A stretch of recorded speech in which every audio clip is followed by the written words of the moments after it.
नमस्कार दोस्तों, Radhika Hindi short hand में आप सभी का स्वागत है।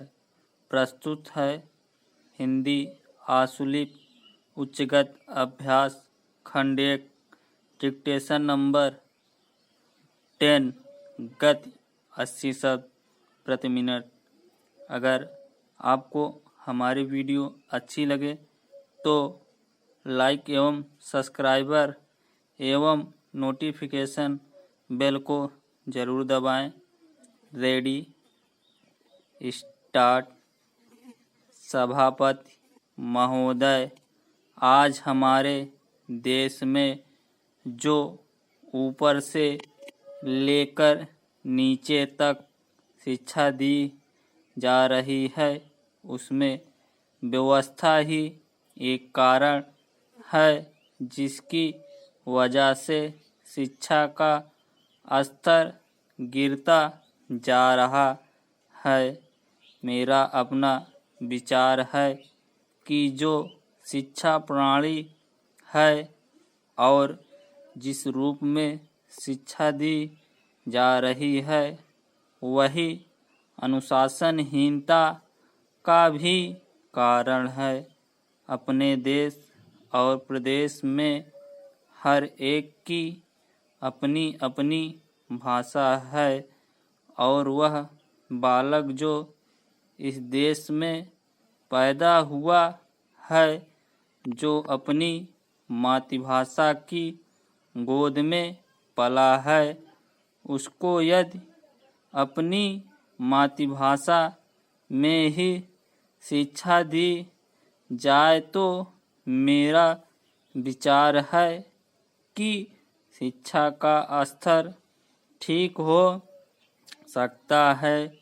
जो सबसे बड़ी भूल और कमी सरकार के द्वारा दी जाने वाली शिक्षा के संबंध में हो रही है वह यह है कि बालक की मातृभाषा में शिक्षा न देकर उसको उस भाषा में शिक्षा देने की व्यवस्था की गई है जो हमारे देश या प्रदेश की भाषा कभी रही ही नहीं।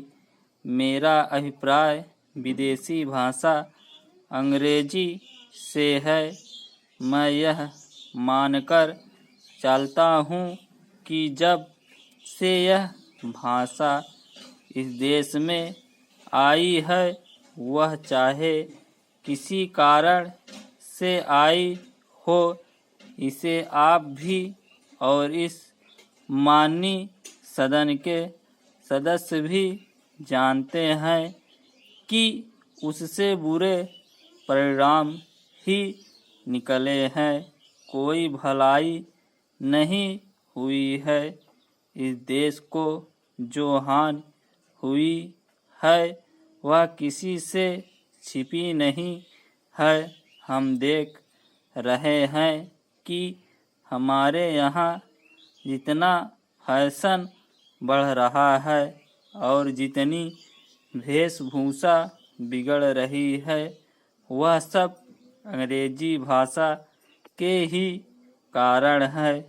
जिस समय यहाँ पर अंग्रेजों का राज था प्रायः यह देखने को मिलता था कि वे लोग जो विशेष करके किसी न किसी तरह से सरकारी पक्ष के ही होते थे, अंग्रेजों से मिलने के लिए जाते समय अंग्रेजी वेशभूषा का ही प्रयोग करते थे।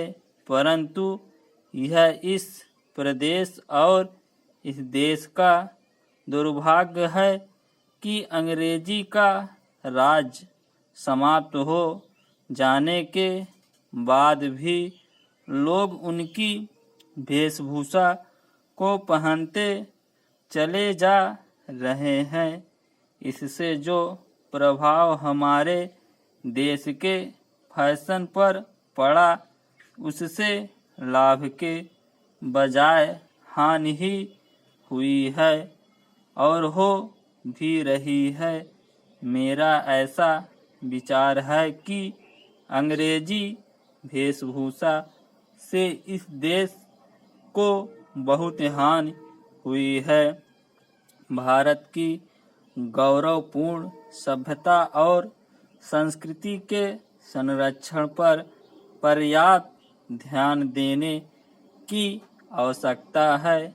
इसलिए फसल के बचाव के लिए उस पर नियंत्रण किया जाए जिससे फसल की हानि ना हो। स्टॉप।